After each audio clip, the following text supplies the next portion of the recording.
네, 인트로덕션입니다. 그래서 제가 1에서 3강을 묶었잖아요. 그 묶은 이유가 별로 없어요.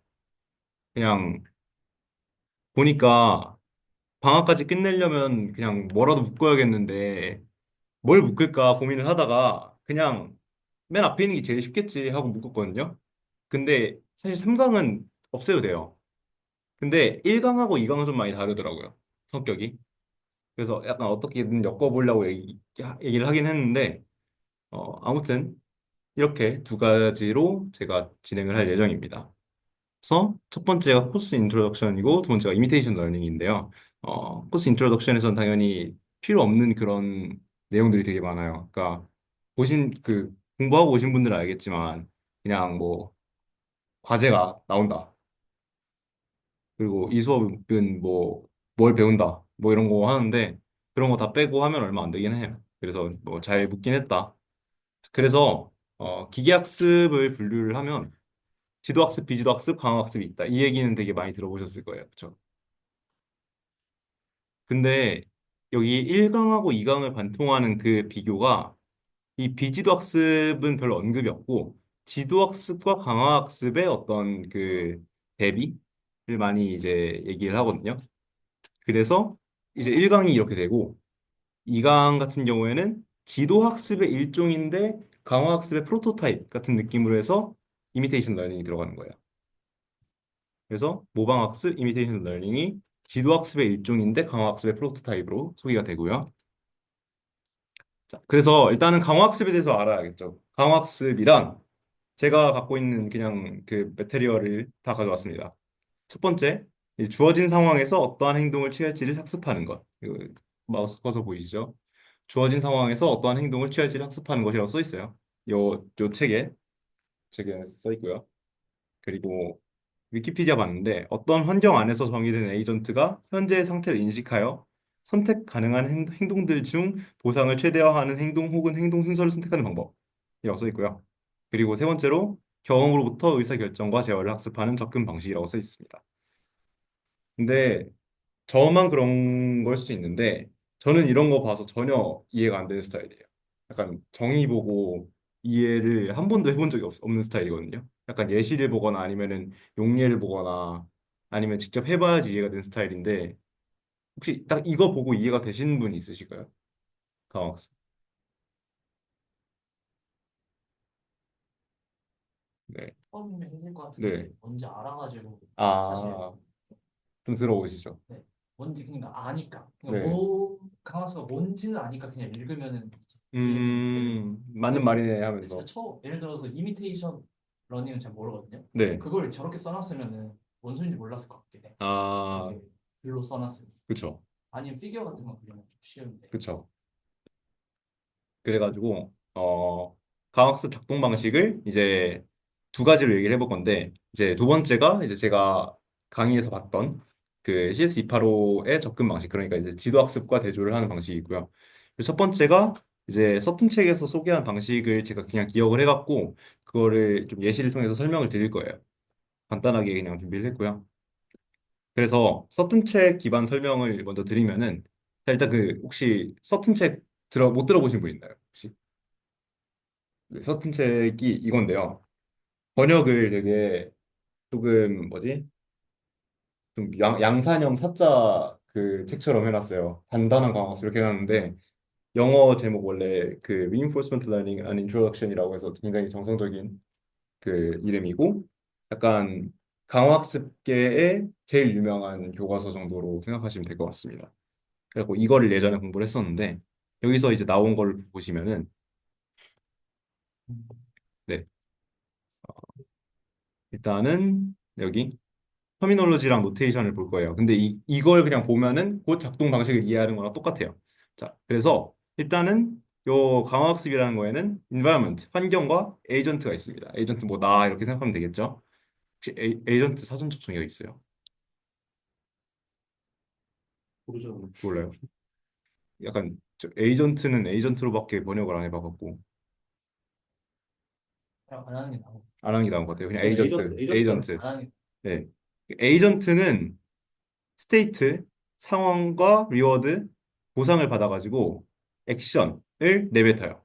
그리고 환경은 액션을 받아서 행동을 받아서 새로운 스테이트랑 새로운 리워드를 내뱉습니다. 네, 이렇게 되는데 약간 리워드를 네. 받는 게 아니라 현재 스테이트를 기준으로 액션을 뭐 할지 에이전트가 생각해서 ST하고 AT가 이렇게 흘러가고 그다음에 리워드가 나오는 그런 맞아요. 시스템. 그러니까 맞죠? 네, 에이전트가 사실은 그러니까 이 얘를 함수로 보면은 스테이트의 액션을 대응시키는 함수예요. 근데 그 함수를 변경할 때, 함수의 파라미터를 변경할 때 리워드가 쓰이는 거고, 네, 그렇게 돼서 이제 둘 다 받긴 받는 건데, 결국에 이제 ST랑 RT를 같이 받느냐 아니면 좀 늦게 받느냐, 이거는 약간 그 얘기마다 좀 차이가 있는 것 아, 같아요. 네. 그래가지고, environment는 스테이트 값을 가지고 있고요. 그리고 현재 스테이트랑 받은 액션에 따라서 다음 스테이트를 결정하는 함수를 가지고 있어요. 그러니까 지금의 스테이트랑 받은 액션이 다음 스테이트로 매핑이 되는 거죠. 뭐 예를 들어서 배고픔, 밥 먹음, 그럼 배부름이 되는 거죠. 그리고 이제 에이전트, 에이전트는 이제 보통 이제 환경이 정해져야지 그거에 대한 에이전트가 정해지는 건데 스테이트라는 그 인수를 받아서 그 액션 값을 내뱉는 함수를 말합니다. 그러니까 어떤 상황에서 상황에 맞는 행동을 하는 그런 함수다. 그런 존재다라고 하면 되겠죠. 그래서 스테이트는 이제 ST라고 이제 얘기를 하고 T초에서의 외부 상황을 나타내는 문자고요. 그리고 액션 AT는 T초에서 에이전트가 실행한 행동을 얘기를 하고요. 그래서 이제 얘는 뭐 스칼렛일 수도 있고 벡터일 수도 있겠죠. 뭐 스테이트 같은 경우에 보통 벡터고요. 근데 인바이러먼트가 네, 리워드도 줘야 되는 거 아닙니까? 제가 리워드가 말이 없어서. 그거 뒤에 있어요. 아, 그래요? 네, 아, 그래서 environment 같은 경우에는 ST랑 AT를 받아서 그거에 대한 아웃풋으로 ST 플러스 1을 내뱉는 게 environment고요. 그래서 이제 말로 설명하면 이 상황에서 이런 행동을 하면 다음 상황은 이렇게 되는 거예요. 이걸 결정하는 게 이제 환경에 대한 모델인 거죠. 그리고 에이전트 같은 경우에는 이 파이로 나타내고요. 이 세타는 당연히 그 함수를 조정하는 파라미터, 이제 에이전트는 계속 바뀌어야 되니까요. 그래서 어떤 상황 ST에서 AT를 결정하는 그 함수입니다. 이 상황에서 어떤 행동을 할까가 되겠습니다. 그래서 정리를 하면 이렇게 되는데 이것만으로는 방금 말씀하신 것처럼 약간 배울 수가 없겠죠. 그러니까 요 세타를 변경할 수 있는 근거가 여기까지는 하나도 정의되어 있지가 않아요. 그래서 주는 게 이 리워드입니다. T초에서 에이전트가 행동을 수정하기 위해서 받는 정보예요. 그래서 일단은 environment에서 기인하는 경우가 많고요. 뭐 예를 들어서 이제 STAT를 받아서 그거의 조건부로 ST 플러스 2랑 RT 플러스 1이 정의가 되는 거죠. 그러니까 이제 정해지는 거죠. 그래가지고 방금 문장에서 추가를 해보면 이 상황에서 이런 행동을 하면 다음 상황과 보상은 이렇게 되는 거예요.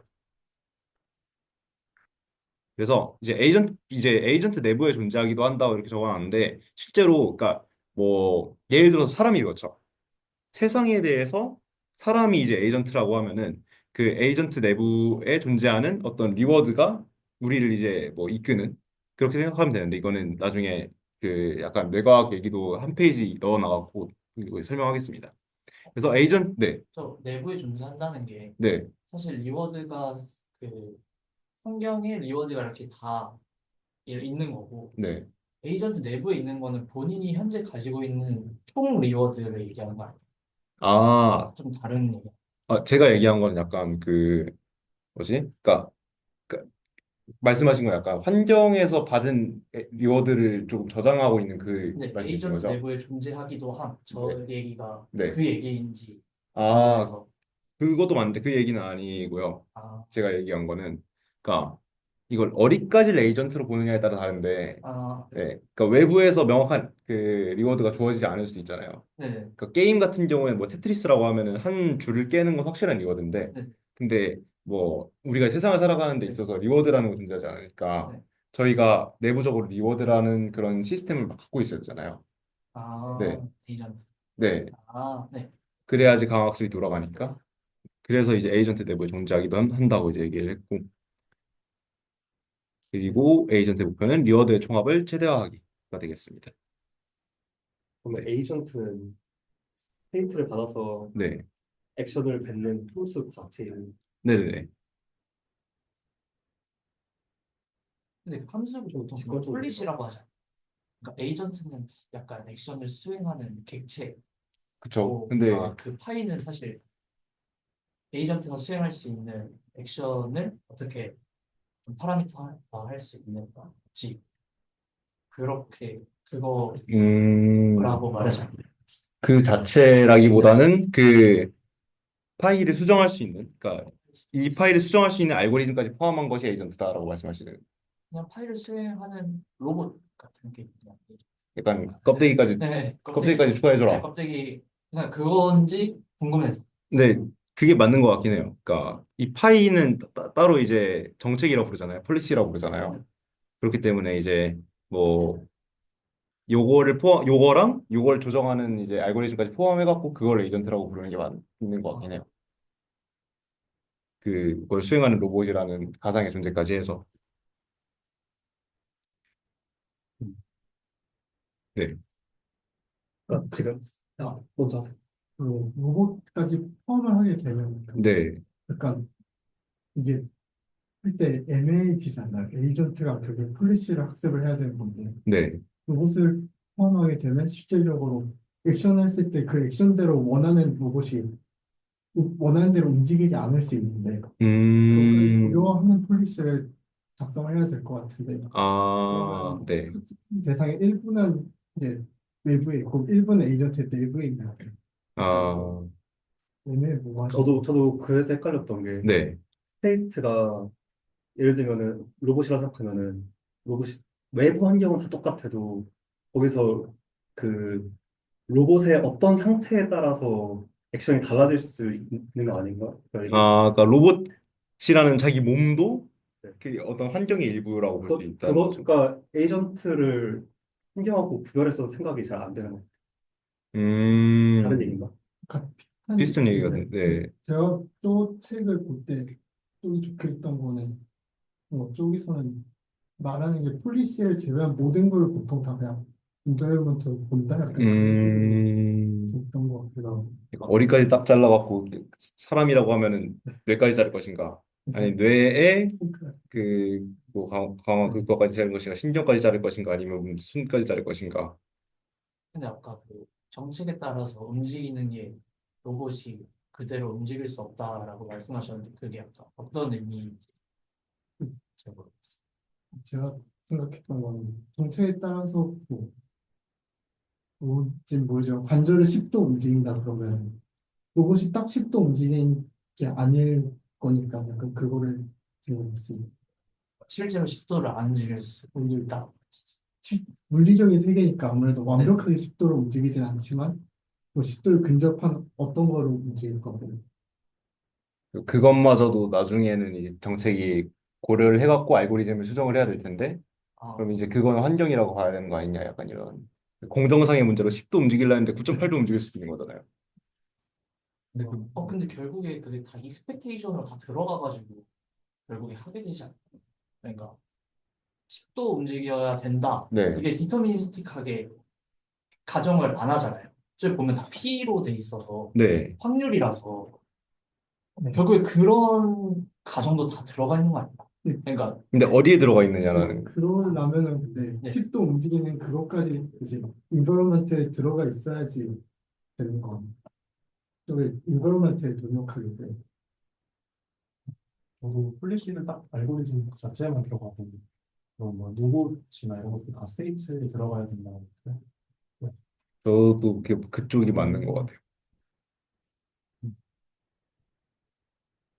물론 그 알고리즘하고 폴리시를 묶어주는 어떤 가상의 껍데기는 존재하겠지만 그걸 넘어서 로봇팔 같은 거는 환경이라고 봐야 된다 정도인 것 같은데 일단은 넘어가겠습니다. 로봇을 그려놨어요. 로봇을 그려놨고 그리드 월드라 그래갖고 약간 그 바둑판 같은 그런 공간입니다. 그래가지고 요 스테이트는 0이에요. 그러니까 이제 이 로봇이 0이라는 스테이트에 있는 거죠. 그래서 스테이트 1, 2, 3, 4, 5 이렇게 해서 스테이트 15에 도착하게 되면은 성공인 겁니다. 성공이라는 거는 없고 리워드를 주겠죠. 그래갖고 저는 뭐 리워드를 100을 줄게요. 그래가지고 뭐 이제 하나, 둘, 셋, 넷, 다섯, 여섯 번 만에 이제 도착을 하면 6점 깎이고 100점 얻으니까 94점이겠죠. 그리고 막 엄청 헤매다가 100번 헤매다가 여기로 도착하면 빵점일 거예요. 뭐 마이너스 점일 수도 있겠고요. 근데 확률적으로 적겠지만. 그리고 액션은 동쪽으로 하면 1번, 남쪽으로 하면 2번.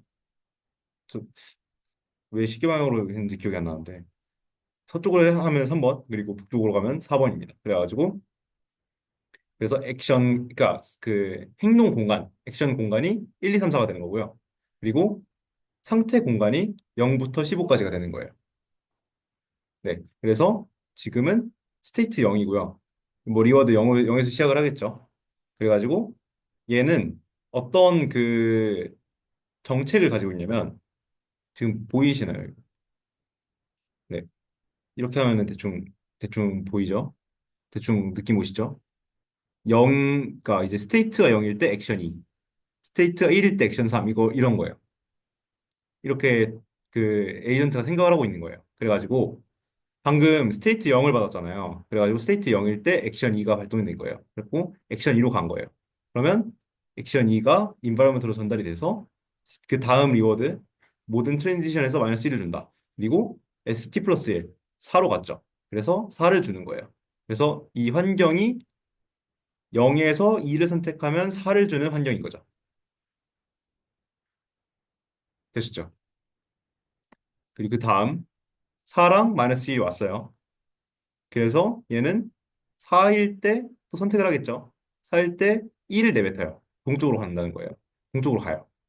동쪽으로 가면 액션이 1이 되고 그리고 그 다음은 마이너스 1과 5로 갔으니까 스테이트는 5가 되겠죠. 그래서 이게 반복이 되면서 얘네가 움직이는 거예요. 뭐 그거 뭐 그 다음 슬라이드는 제가 안 만들어 놨는데 어 5에서는 또 1을 선택해가고 6을 가겠고요. 6에서는 2를 선택해갖고 10으로 가겠네요. 10에서는 3을 선택해요 갑자기. 그래서 9로 가요. 아직 완벽하지 않은 그런 정책을 갖고 있죠. 그리고 9에서는 또 3을 선택해요. 또 이제 후진하죠. 8로 가요. 8에서 3을 선택하고 계속 여기에 묶여 있는 거예요.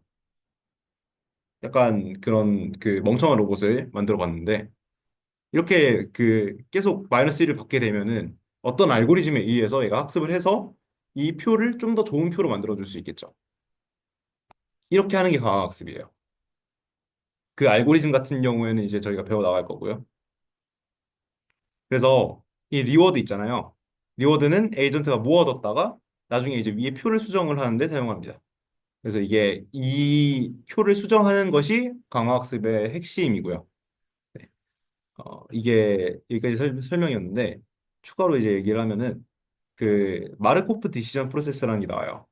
이게 어떤 프로세스냐면, 그러니까 현재 상태만이 다음 상태를 결정한다라고 이제 얘기를 하거든요.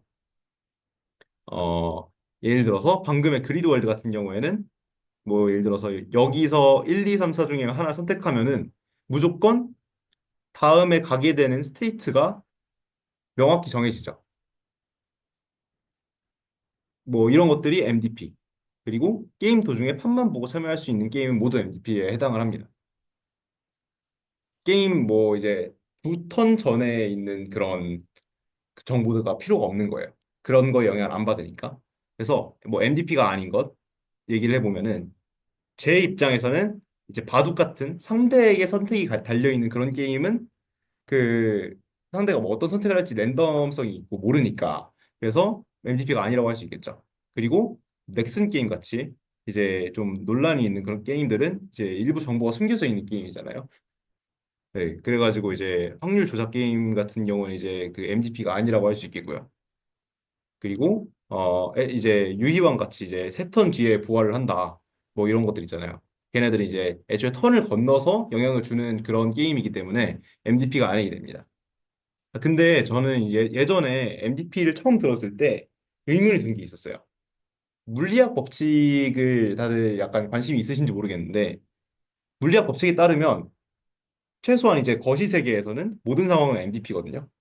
그러니까 현재 상태, 현재 위치와 운동 상태만을 알고 있으면 바로 직후의 상황이 결정이 되는 거예요. 그렇죠. 그래서 모든 상황이 MDP인데 그러면 MDP인지 따지는 게 의미가 없지 않느냐라고 할 수 있는데 다시 생각해 보니까 아니었고 그걸 나중에 이제 그 근거를 알게 됐어요. 그래서 실질적으로 우리가 알 수 있는 정보, 그 세상에 대한 그 스테이트가 있는데 그 스테이트 중에서 저희가 알 수 있는 스테이트가 있을 거잖아요. 그런 스테이트의 부분 집합을 그 옵서버블이라고 그러고요. 이제 관찰할 수 있는. 그래서 이제 우리가 알 수 있는 스테이트 정보를 옵서버블이라고 그러고, 그래서 이 한 부분 혹은 전체입니다. 그래서 옵서버블 기준으로 해서 MDP이려면 옵서버블이 그 스테이트의 전체여야겠죠. 아니면 뭐 이제 필요 없는 정보만 뺐든가요. 그래서 이걸 다이어그램으로 나타내면 MDP인데 ST는 ST-1에서 1에 의해서만 결정이 됩니다. 그리고 ST 플러스 1은 ST에 의해서만 결정이 돼요. 근데 문제는 OT-1이 있고 OT가 있고 OT 플러스 1이 있어요. 여기 위에는 저희가 볼 수 없는 거예요. 이거 S 볼 수 없는 거예요. 그래서 에이전트 입장에서는 이거는 MDP가 아닌 거죠. OT-1, OT 플러스 1은 그 직전 거에만 영향을 받는 게 아니니까요. 그래서 스테이트랑 옵서버블을 이제 그 서튼 책에서는 구분을 안 해요. 구분을 안 하는데 이제 나중에 뭐 스테이블 베이스라인이라던가 짐나시움이라던가 그런 그 강화학습 관련된 그런 그 라이브러리가 있거든요. 거기서는 다 스테이트랑 옵서버블을 좀 구분을 합니다. 그리고 어 강화학습 그 서튼 책 마지막 내용인데 익스플로레이션하고 익스플로이테이션이 있어요. 약간 좀 라인 맞추기 위해서 한 것 같은데 익스플로이테이션은 약간 그 영어 단어책 같은 거 보면 착취라고 번역을 하죠, 보통. 근데 약간 뭐 활용 이렇게 생각을 하시면 될 것 같습니다. 착취하는 거 활용하는 거니까요. 약간 위험한 말이긴 한데 익스플로레이션은 다들 아시죠? 약간 탐험하는 거. 그래서 방금에 선택표가 있었어요. 근데 그 선택표를 그대로 따르는 게 익스플로이테이션. 그리고 선택표랑 다른 선택을 해보는 게 익스플로레이션이에요. 그러니까 방금 그 로봇이 팔에서 계속 그 스테이트 팔에서 계속 한쪽으로 가갖고 움직이질 못했었잖아요. 그래서 그런 상황에서는 익스플로레이션을 해야지 그걸 빠져나가고 아 빠져나가는 게 맞구나라는 걸 배울 수 있겠죠. 그래서 그런 어떤 알고리즘을 통해서 이런 익스플로레이션에 의한 그런 결과들을 해석하고 그러는 게 이제 중요합니다. 그래서 익스플로레이션과 익스플로이테이션의 트레이드 오프가 굉장히 중요한 게 강화학습이다라고 보면 되겠습니다. 자, 이걸 알고 나서 강화학습의 정의를 보면은 조금 이해가 잘 될 수 있겠죠. 한번 뭐 읽어보세요.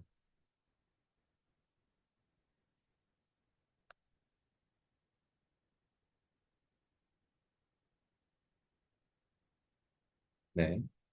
그리고 그 다음으로 이제 강의 내용을 조금 얘기할 건데 강의 잘 보고 오셨나요, 혹시? 좋습니다. 네, 일단은 지도학습부터 살펴볼게요. 그 강의에서 나온 노테이션을 그냥 그대로 갖고 왔는데 이 데이터 셋이 있어요. 어떤 X랑 Y가 이제 매핑이 된 어떤 데이터 셋이 있는데 이거로부터 그 X를 받아서 Y를 내뱉는 함수를 이제 배우자.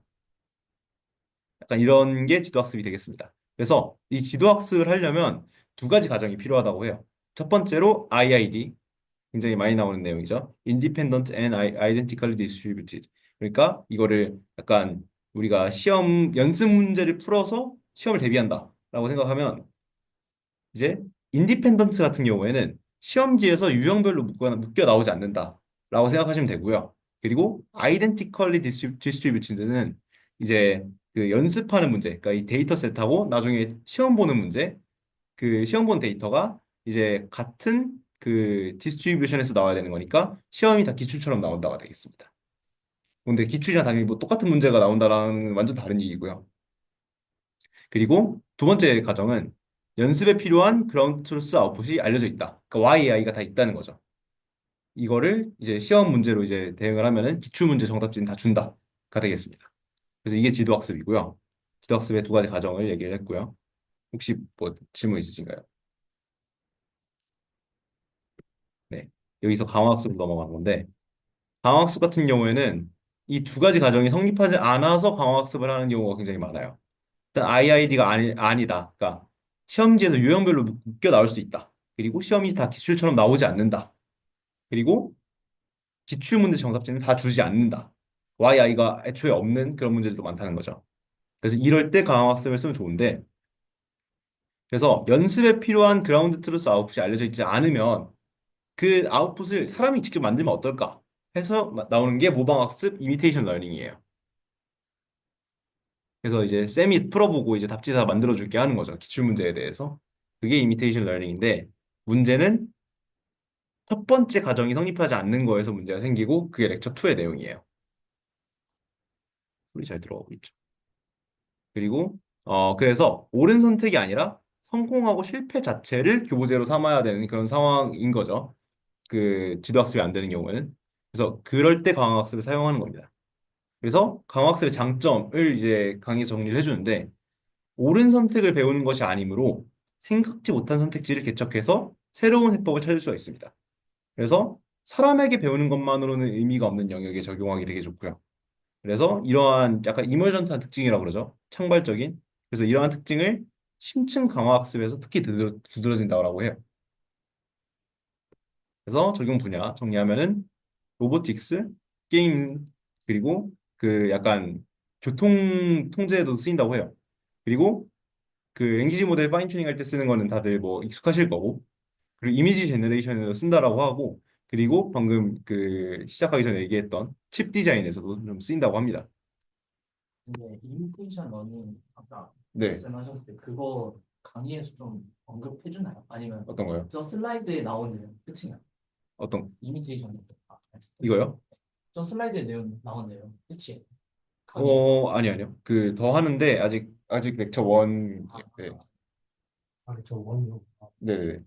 근데 뭐, 네, 저도 사실 막 너무 자세하게 보시는 강의를 자세하게 보시면 되는데 IID 같은 경우는 사실 뭐 이미지 뭐 CV나 LLM도 다 똑같이 있는 문제잖아요. 뭐 아, 그쵸, 똑같은 그쵸. 태스크나 데이터셋이면 다 디스트리뷰션이 다를 거고 네. 그러니까 뭐다 노멀라이징 해서 피처로 바꾼 다음에 노멀라이징 해서 쓰니까 사실 상관이 없다.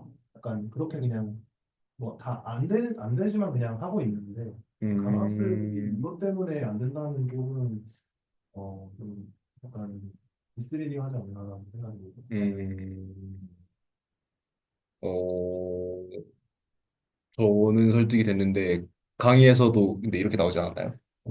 강의에서 물론 이강에서 그런 거긴 한데 네. 약간 이런 모방학습이 강학습에서 잘 안 되는 이유는 뭔가 실수나 이런 거에 네네네. 대해서 실수나 이런 게 타임이 지나가면서 이렇게 발생하는데 이거에 대해서 뭔가 피드백이 안 돼서 뭐 그렇다라고 네네네. 생각했는데 근데 제가 이해하기로는 그게 곧 IID 문제라고 이해를 했거든요. 음, 일단은 그럼 킵을 하고. 알겠습니다. 네. 근데 네. 저 이미테이션이 쌤이 풀어보고 답지 만들어줄 게 저게 네. 쌤이라는 게 큰 모델을 의미하는. 아니요. 쌤은 사람이에요. 아, 저, 그럼 결국 인간이 라벨링 하는 거 아니에요? 네. 그러면은 슈퍼바이스드 러닝이랑 똑같아. 슈퍼바이스드 러닝.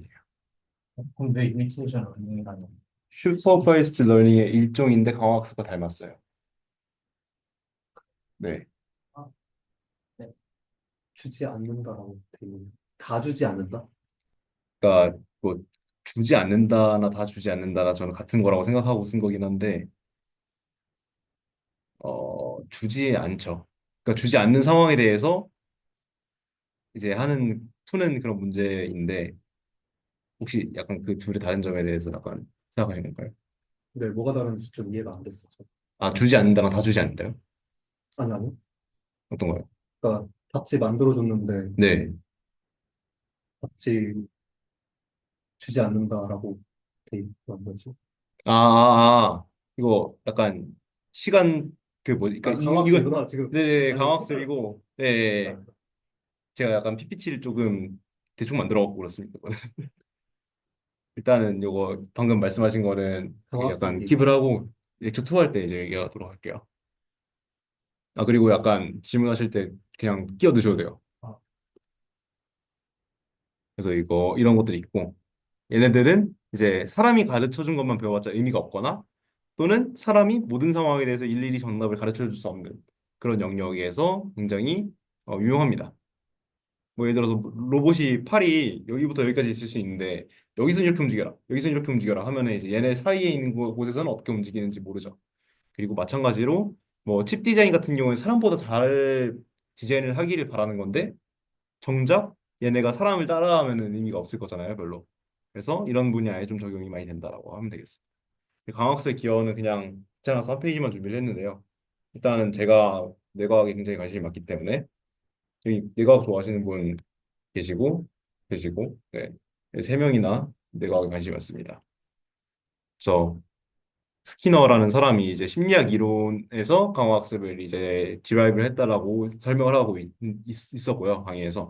그리고 실제로 뇌 영역에서도 강화학습 회로가 발견이 됐습니다. 베이설 갱글리아 쪽. 그러니까 이제 사람 뇌가 이렇게 있으면 까면은 이게 대뇌 피질이라고 하잖아요. 이 살색 부분이 대뇌 피질이고 이 안에 사실은 뇌가 하나 더 있어요. 이거는 약간 파충류에도 있는 뇌라 그래갖고 약간 이 피질은 고등뇌인데 이거가 감싸고 있는 이 안쪽을 파충류도 갖고 있는 뇌라 그래갖고 약간 그 reptile 브레인인가요? 그렇게 얘기를 하는데 약간 원시적인 뇌라 그래서 이렇게 생긴 베이설 갱글리아라는 곳에서 강화학습 회로가 발견됐다고 합니다. 그래서 뭐 여러 가지 스테이트랑 액션에 관한 여러 가지 그 코딩을 하고 있고요. 뭐 리워드 프레딕션 이런 것도 있어요.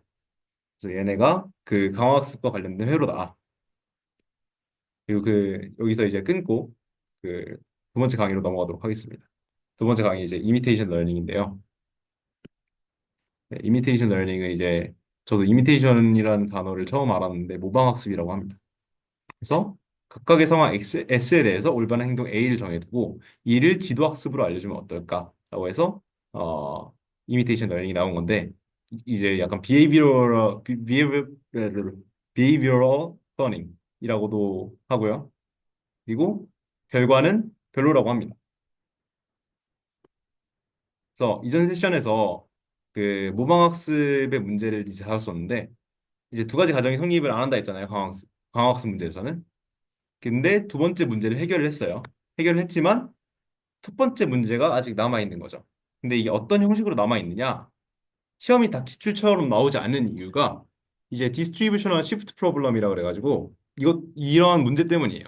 그러니까 이게 어 요축이 타임이고요. 시간이 지나는 거고 유축이 스테이트예요. 상황이 바뀌는 거죠. 그래가지고 뭐 어떤 데이터에서는 뭐 사람이 이제 성공한 그런 데이터겠죠. 사람이 이렇게 해갖고 결과적으로 도달했어요. 어떤 성공 지점에 도달했는데 얘는 쭉 가다가 여기서 사람이랑 분명 배운 대로 했는데 약간 사람이랑 조금 아주 조금 뭔가가 달라가지고 약간 벗어난 거예요. 약간 벗어나서 여기서부터 이제 사람이 가르쳐 준 적이 없는 곳인 거죠. 벗어나서 이제 사람이 한 번도 약간 성공하려고 하는 사람이면은 한 번도 가볼 생각이 없는 곳으로 가버리는 거죠. 그래서 이 스테이트가 계속 이제 바뀌어 나간다. 그 원래 데이터에서 배운 것들이랑. 그래서 여기 스테이트, 사람이 이제 경험하고 알려줬던 스테이트랑 얘가 경험하게 되는 스테이트랑 이제 그 디스트리뷰션이 다르게 된다. 해서 트레인은 P 데이터에서 하고 그리고 테스트는 P 파이에서 하는 거죠. 파이는 이제 정책이니까 자기가 하는 선택 하에서 마주치게 되는 옵서버블. 그러니까 상황에 대해서 그 테스트를 하게 되는 거예요. 그래서 O는 이제 스테이트인데 옵서버블이라고 보시면 됩니다. 근데 이제 저도 여기에서 이해를 못한 것들이 있어가지고 이제 나중에 이제 설명을 드리겠지만 그 이제 홍선님이 방금 지적하신 게 맞을 수도 있으니까 약간 편하게 지적해 주시면 좋을 것 같아요. 자, 그래서 방금 설명을 좀 요약을 하면 트레인 데이터랑 실행할 때 마주하게 되는 스테이트의 데이터가 다릅니다. 이 이유는 이제 어떤 상황이 fully observable이 아니면 그러니까 observable이 그 스테이트가 아닌 상황이면 답지대로 해도 틀릴 수 있잖아요. 그러니까 보기에는 같은 상황인데 다른 상황일 수 있으니까요. 그래가지고 이런 상황이 실수예요. 근데 이 실수를 하는 순간 이 실수한 경우의 스테이트에 대한 답지는 마련되어 있지 않았을 겁니다. 답지를 아무리 만들어줘도요. 따라서 훈련 시랑 실행 시의 스테이트의 분포가 그 아이덴티컬하지 않죠. 그래서 생기는 문제가 IID 조건을 만족하지 않는 문제가 되는 거죠. 저희 스코어 매칭에서 나왔던 상황이랑 크게 비슷해요. 그렇죠, 그렇죠. 약간 이렇게 벗어나게 되는. 그래가지고 익스플로레이션이 필요한 건가요? 그렇죠. 익스플로레이션 필요하다고 얘기를 해요. 그 실수를 오히려 약간 데이터 만들어줄 때 장려를 하는 방법으로 이미테이션 러닝을 조금 네. 그 임프루브 할 수 있지 않느냐라는 얘기도 있고. 스코어 매칭에서도 학습 안 돼, 데이터 없었던 부분들에 빠져 있는 애들 구하려고 네, 되게 랜덤워크 시키잖아요. 네네네. 네. 약간, 그거 근데 그렇게 생각하면 진짜 비슷한 것 같아요. 음, 저게 네, 그 이해가 안 가는 게 네, 이미테이션 러닝을 해서 모든 옵저버블에 대해서 라벨링을 해주고 어떻게 A 액션을 해라. 네, 그럼 그대로 똑같이 그 에이전트가 러닝을 했는데 저 경우가 나오는 거예요. 그러니까 저 트라젝토리가 다른 이유가 똑같이 사실, 사람이 네. 하라는 대로 했는데도 실제로 사람이 라벨링 했을 때 각 스테이트랑 실제로 에이전트 움직였을 때 각 스테이트가 그러니까 말만 옵저버블은 같지만 이게 뭔가 실제로 그 상황이 다른 거야. 그러니까 옵저버블 스테이트는 이렇게 다 있을 거야. 사람이 네네네, 라벨링 할 때. 네네네, 근데 에이전트도 똑같이 따라가야 가잖아요. 네. 근데 다르게 가는 이유가 실제로 에이전트가 그 상황에 어떤 ST에 딱 가면은 그 사람이 라벨링 했을 때 ST랑 다른 거야. 그럴 수 있는 거죠. 같은 옵서버블이어도 다른 스테이트일 수도 있는 거니까. 사실 저도 그 부분에 대해서 조금 납득이 100% 되진 않았어가지고,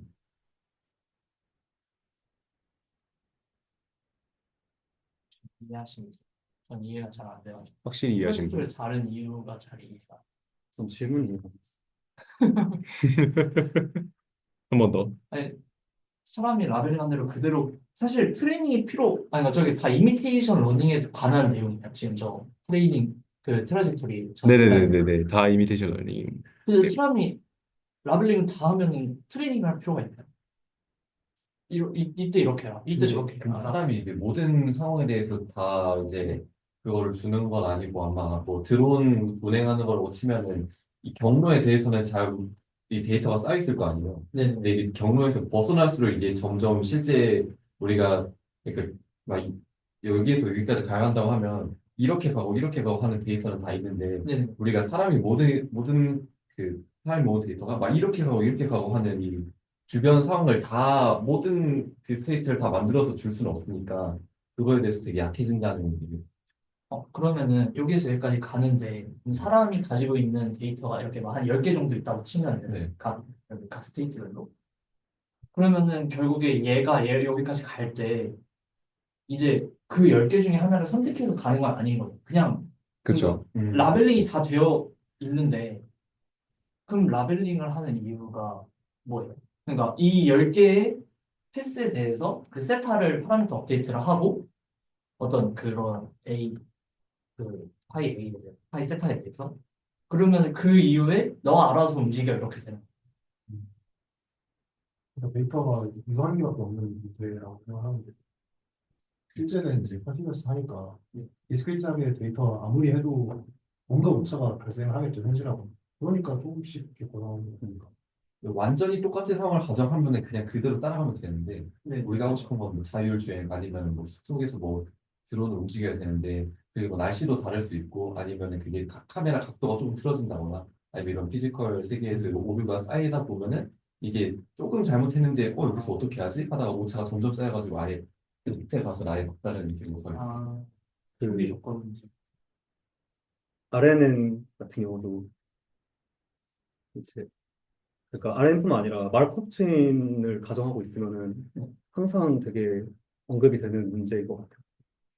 그래서 그것뿐만 아니라 막 이제 랭귀지 제너레이션이나 뭐 프로틴 그 시퀀스 제너레이션 이런 거 할 때도 한 번 틀리면은 그 다음부터는 나락으로 가거든요.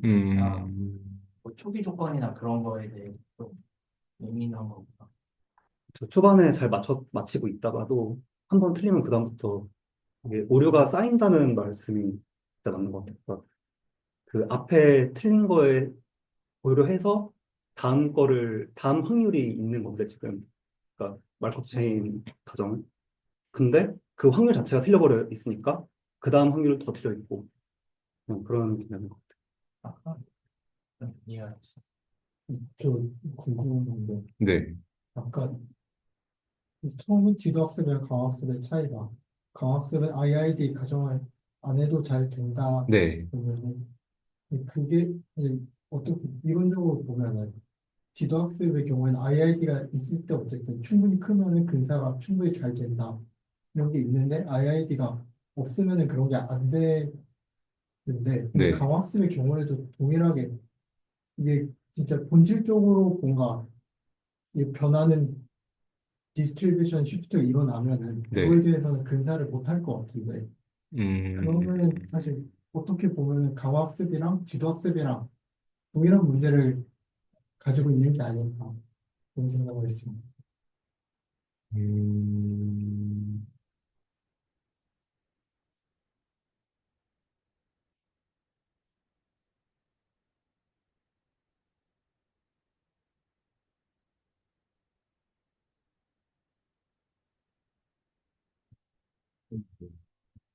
강화학습도 진짜 실제 세계가 에서 본질적으로 디스트리뷰션 시프트가 일어나게 되면 그거에 그런 상황에 대해서는 이제 최종의 정책을 이 근사한다는 게 보장이 안 되지 않을까라는 생각. 그러니까 아주 극단적으로 생각을 하면은 약간 이런 거 말씀하시는 것 같은데 요 상황 있잖아요. 요 상황에서 그 트레인이랑 테스트가 다른 상황이 강화학습에 극단적으로 이제 주어지게 되면은 갑자기 이제 테스트하는 상황에서 골이 14로 가게 되면은 그런 뜻 맞나요? 약간 그러면은 약간 나 15 갔는데 왜 100 안 줘? 갑자기 막 액션 일을 했는데 밑으로 가다가 어느 순간부터 갑자기 위로 가고 아, 갑자기 막 13 아래에 1이 있고 약간 그렇게 갑자기 룰이 바뀌면 이게 답이 있느냐? 답이 없지 않느냐? 강화학습도 우리 바뀌는 건데. 예, 약간 다른 차원에서의 아이덴티컬 문제인 것 같긴 한데 그러면 강학도 당연히 답이 없지 않을까요? 근데 약간 그 아이덴티컬이랑 여기 지도학습에서의 아이덴티컬이랑 조금 맥락이 다른 것 같기는 해요.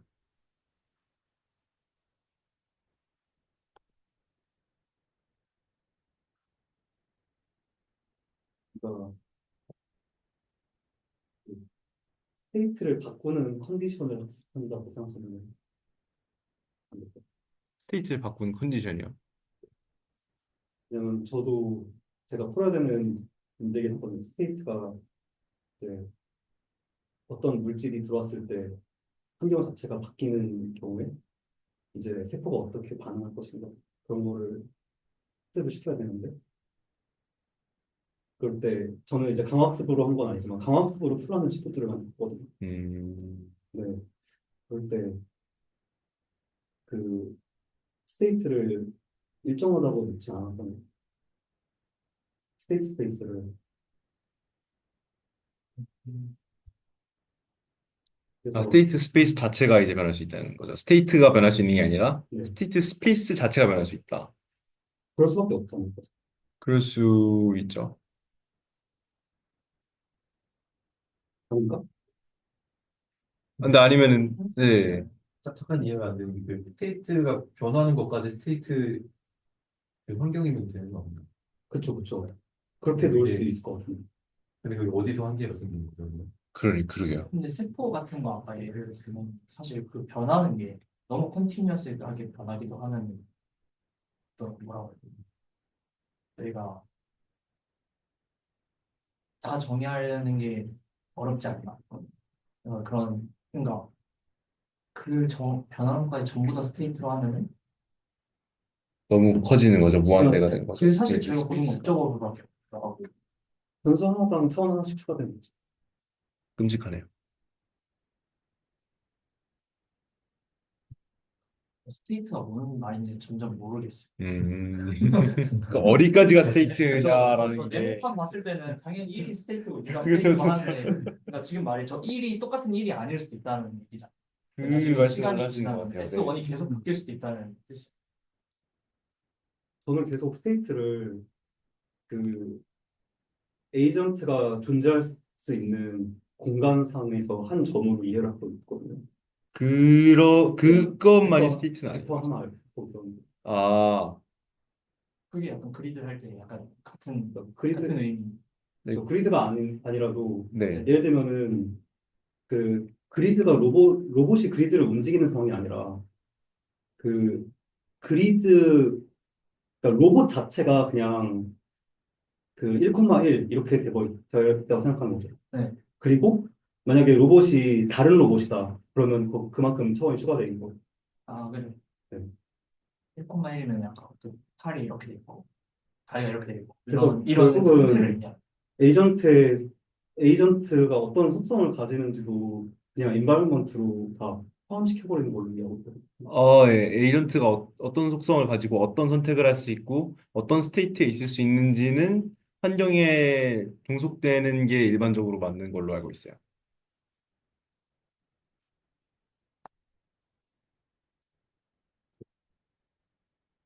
예시를 몇 개 더 들고 왔어야 되는데 조금 아쉽네요. 약간 저게 헷갈리는 것 같아요.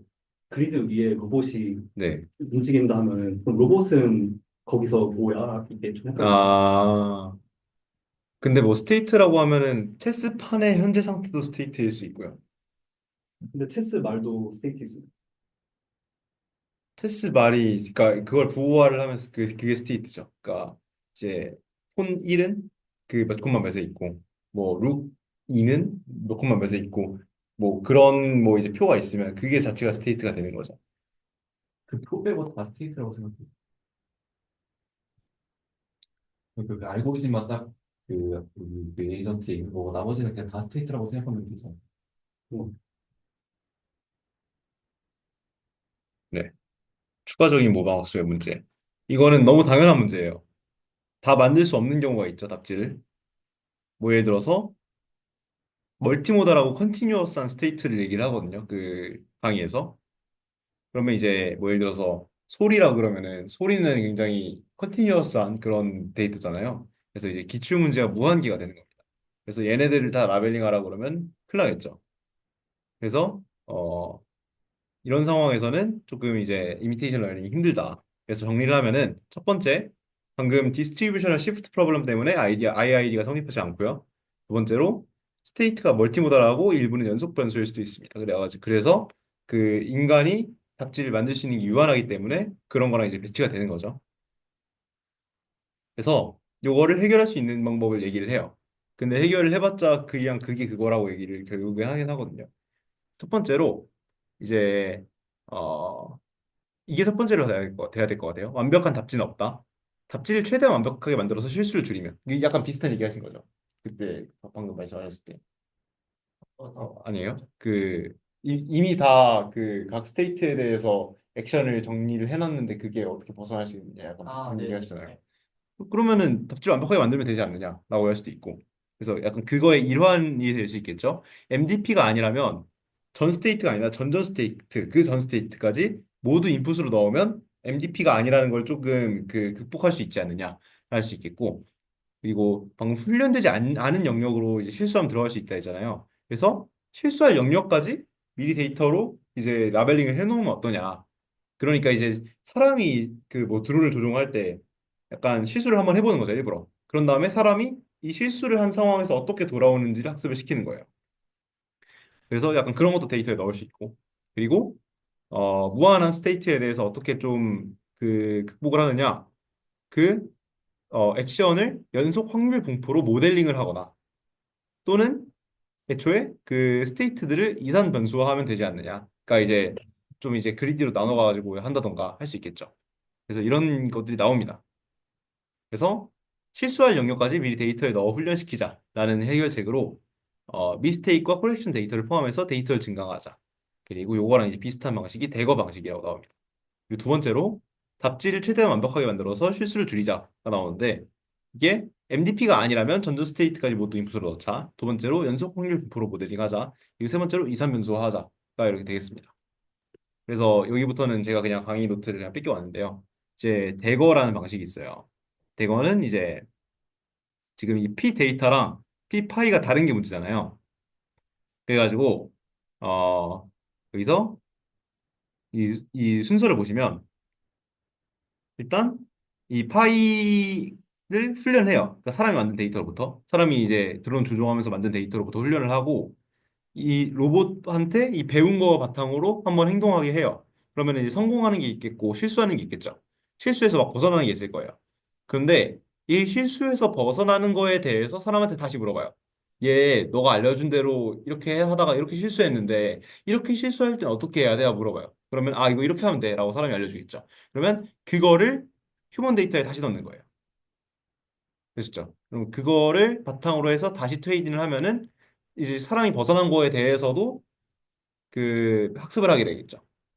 그래서 이걸 반복, 네. 컨티뉴얼 러닝 같아요. 컨티뉴얼 러닝이 뭐예요?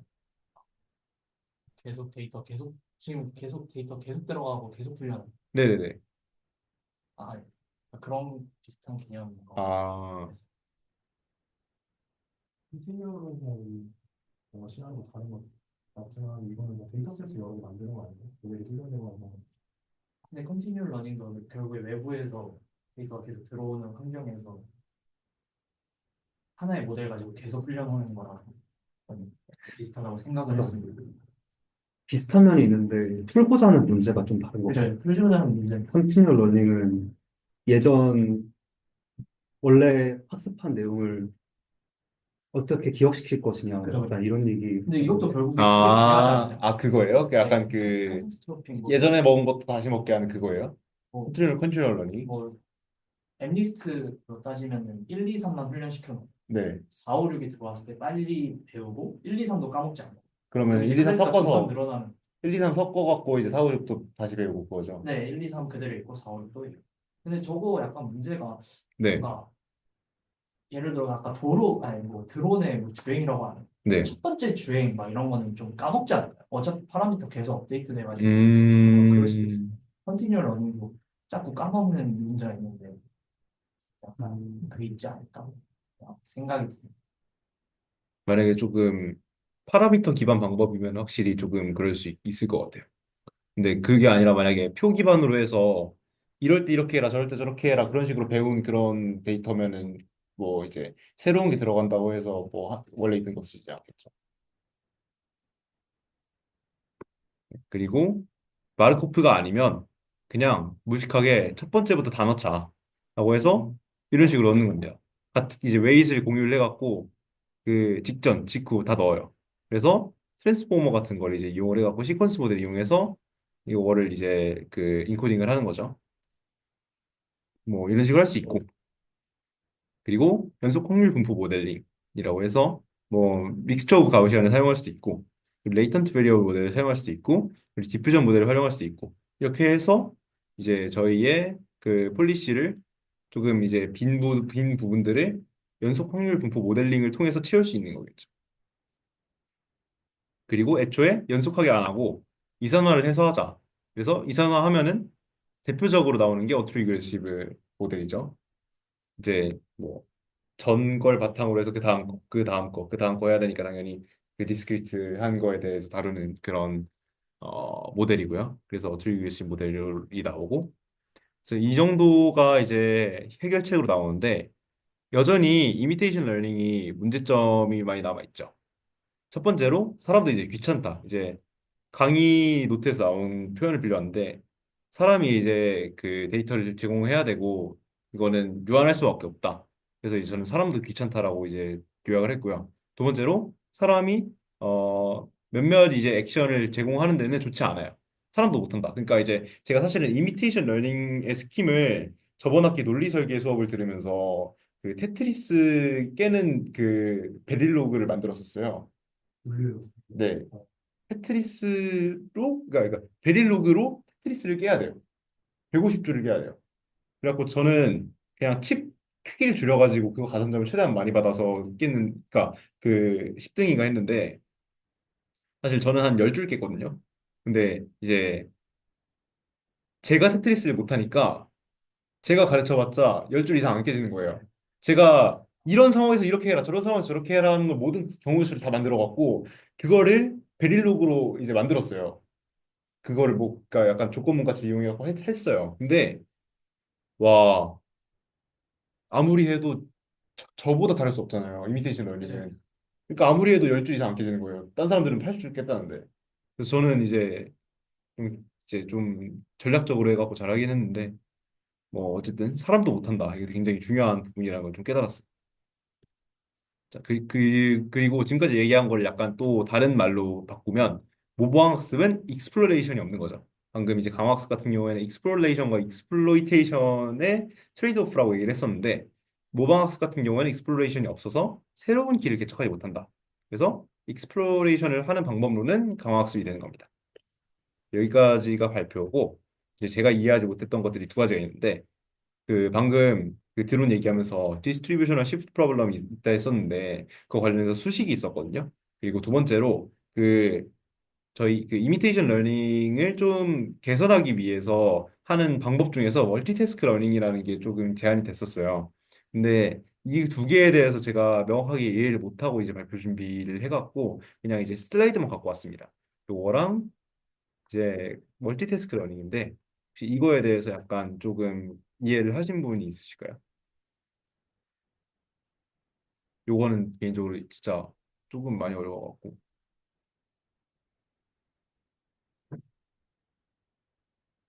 쉬운 것부터 봅시다.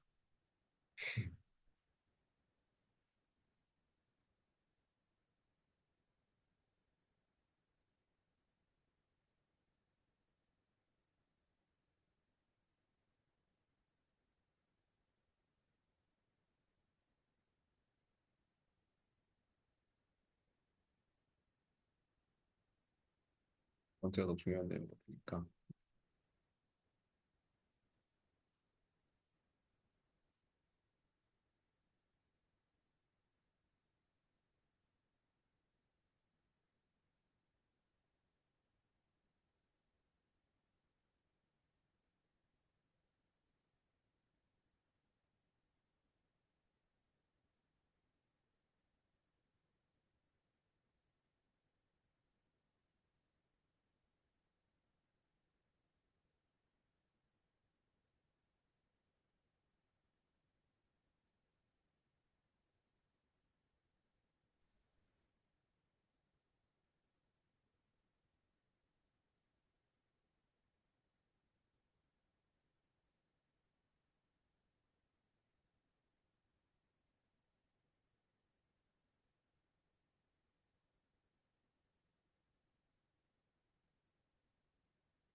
강하게 보신 분들이 이해하셨었나요? 짧게만 한번 제가 이해한 것만 얘기해보자면 아, 네. 이게 그 예시를 보니까 살짝 기억이 나는데 네. 로봇을 갖고 놀게 시킨 다음에 로봇을 학습시키는 게 있었거든요. 놀게 그래서 시킨 다음에 로봇을 손이랑 쓰고. 로봇을 이렇게 네. 연결을 해요. 네. 그래서 그 참가자한테 이걸 이렇게 막뭐 집어가지고 공 던져보고 이렇게 놀게 해라. 그래서 데이터를 일단 막 쌓는 거예요. 네. 근데 그냥 아무거나 뭐 이거 던져보기도 하고 아니면 뭐 그냥 뭐 약간 그냥 장난감 가지고 놀듯이 네. 하듯이 그냥 모든 데이터를 수집을 한 다음에 이제 이 데이터를 가지고 있어요. 그리고 나중에 제가 뭐 공을 어디로 던져라라는 거를 이제 학습시키는 알고리즘을 만들고 싶으면 그 중에서 아, 이제 그 공을 잘 던졌던 그 결과를 가진 그 데이터를 가지고 아, 이제 넣는 건데 이게 그래서 어떻게 했다는 건지 잘 설명을 그러면은 지금 잘 좀 전 못하겠네요. 설득이 되는 것 같은데요. 잠시만.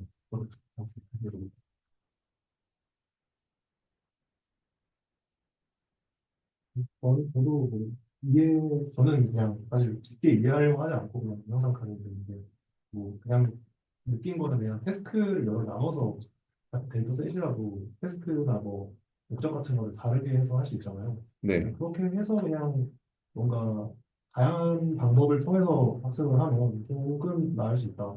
그냥 그런 식으로 생각하고 넘어갔거든요. 저희 골을 여러 개 지금 그림에서 보면 세 개만 설정하고 그다음에 그 세 개의 골에 대해서 전체적으로 폴리시를 어떻게 설정해야 로그 파이가 맥스가 되는지 네, 맞습니다. 그래서 그러니까 예를 그냥 들어 평균적으로 뭐 예를 들어 음, 20 아까 그 로봇 움직이는 거에서 20으로 가는 것만 해서 학습을 하면 못 하는데 근데 20에 갔을 때 뭐 0점 한 6점 정도를 주고 거기 도착한 거니까 그 중견 정도만 가도 한 0점 뭐 1점 이렇게 주면 좀 더 잘한다. 그런 식으로 그냥 이해하고 넘어. 중견에 음, 도착하는 것도 어느 정도 점수를 뭐 주는 거. 스코어 매칭이랑 좀 비슷한. 저 둘 다 설득이 됐는데 다른 얘기 아니에요. 다른 얘기인 것 같아요. 아니 결국에 그럼 원하는 골은 하나인 거죠. 그거 위에서 지금 네, 여러 개의 스테이트, 그러니까 서브 태스크를 만들어서 하는 거예요. 저는 근데 점수를 주변에 들어왔을 때 조금 준다기보다는 이제 약간 저희가 하고 싶은 거는 어쨌든 특정한 골을 달성하는 애를 잘 학습시키고 싶은데 얘를 그냥 그 목표로만 하면은 이제 앞에 문제들이 있어서 문제가 있으니까 이제 좀 더 다양한 상황을 보여주고 싶어서 골을 여러 개 준 다음에 그거에 대한 라벨도 사람을 좀 만들어서 학습을 시키고 싶은데 이제 그 과정에서 이제 생으로 그냥 그렇게 하면 얘가 여러 골들 중에 어떤 골로 가게 될지를 모르니까 이제 저 파이세트에다가 골도 같이 정보를 좀 넣어주는 방식으로 이제 한다고 생각을 했습니다. 저는 강의를 안 들었기 때문에 잘 모르겠는데 제가 지금 그 설명 듣고 또 보고서 생각나는 거는 그러니까 그 네거티브 샘플을 만들어줄 수 있기 때문에 잘 볼 수 있는 게 아닌가. 그러니까 정답인 것만 알고 나머지는 다 어디로 가는지 모르는 것보다는 1, 2, 3이 있어서 나는 2로 가고 싶어 하고 얘는 1로 갔어, 3로 갔어 하면은 이제 그러니까 2를 찾아가기가 쉬워지는 1, 3은 1, 음, 3으로 간다는 정보가 있게 되는 거예요. 그러니까 네거티브는 아닌데 네거티브 샘플링인 거네요. 그러니까 그 다른 골들이 네거티브의 역할을 하는 거긴 한데 네. 사실은 그 네거티브 완전 딱 하는 네거티브 샘플링은 것들이 아닌데 이제 네, 그런 역할을 하게 되는 게 그럴 아닐까. 수 있죠. 처음에 배울 때 도움을 줄 수 있다. 그러면은 네거티브, 그러니까 지금 예를 들어서 2번에 가고 싶으면 1, 3번에 가는 확률을 낮추는 건 굳이 안 하는 거죠. 그런 것 같아요. 그렇죠. 식을 조합해 보면은 없는 보면. 것 같아서 굳이 네. 안 하는.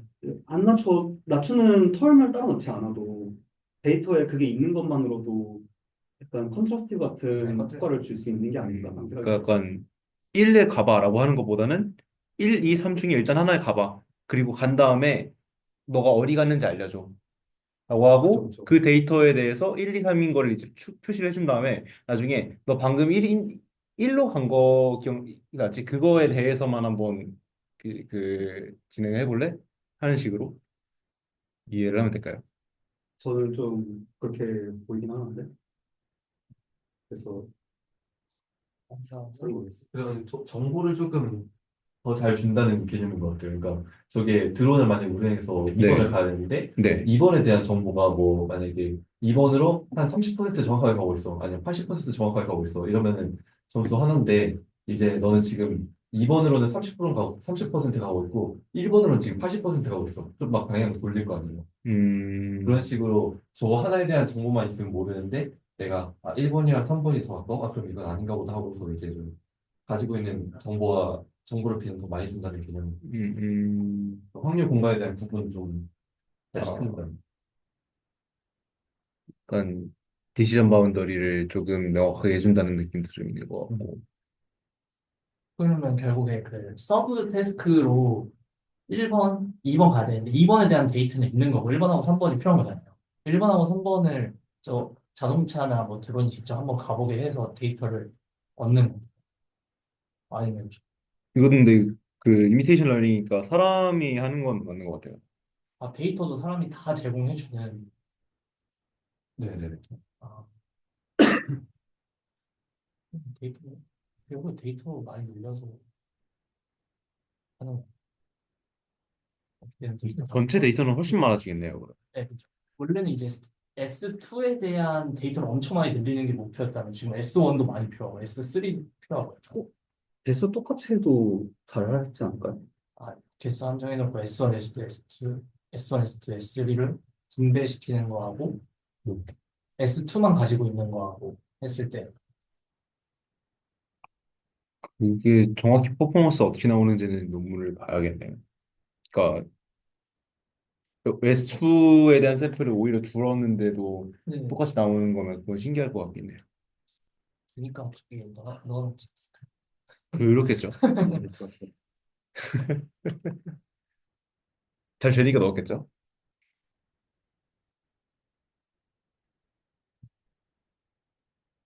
마지막으로 요거를 도전을.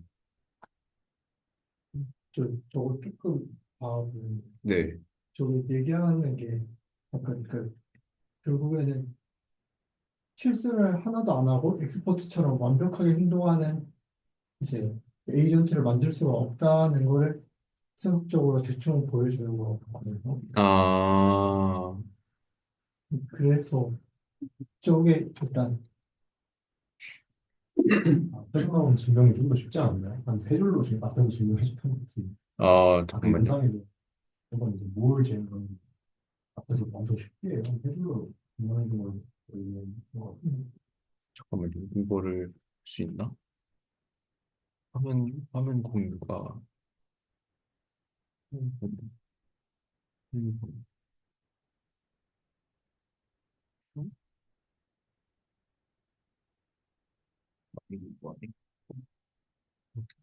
네, 여기서 이거요? 아, 네네. 여기도 한번 인프라를 분명 그대로 해줬던 것 같은데 사실 네. 제가 처음에 드린 것도 사실 이것 때문에 좀 오해인지 모르겠는데 그것 때문에 사실 질문드린 거냐면 그냥 타임스텝 에러를 발생시킬 확률이 있고 네, 발생시키지 않을 확률이 입실로 있으면 네네네. 그럼 이제 그것 때문에 이제 뭐 계산을 뭐 어떻게 증명을 해보면 이제 타임스텝 t에 대해서 이제 스퀘어 한 만큼의 에러가 발생한다. 뭐 디스트리뷰션 시프트가 그만큼 발생한다. 평균치가 음, 그만큼 이동을 한다. 타임스텝에 이제 제곱에 비해서 이동하니까 에러가 크다. 뭐 약간 이런 식으로 저희 이해를 해가지고 이게 입실론이 그 에러 발생 에러 확률인 거죠? 발생할 확률에 대해서 네. 그리고 이제 1-2 입시로는 이제 에러 그러니까 맞출 확률 뭐 이런 걸로 해서 쭉 타임스텝에 대해서 마지막에 이제 평균값이 디스트리뷰션 평균값 어디 있는지가 중요한데 이거가 얼마나 변하는지를 이제 증명을 했을 때 음, 그 정도 t 스퀘어에 뭐 포함된다. 그러니까 이제 뭐 문제가 있다. 그런 식으로. 아, 입실론 T가 T에 있다는 거죠? 이 어, 식에서는.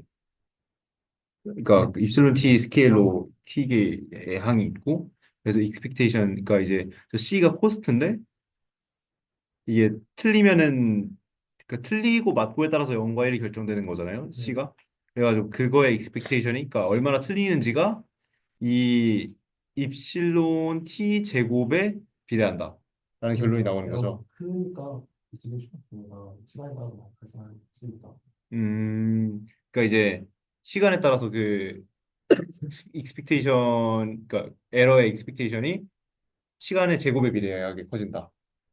점점 이제 큐뮬레이션이 된다. 약간 이런 느낌으로. 좋다. 안 좋다. 그렇죠. 좀 쉽게 얘기하면 안 좋다. 일보다 잘해. 그러면은 다 커버한 것 같습니다. 추가로 첨언하실 거 있나요?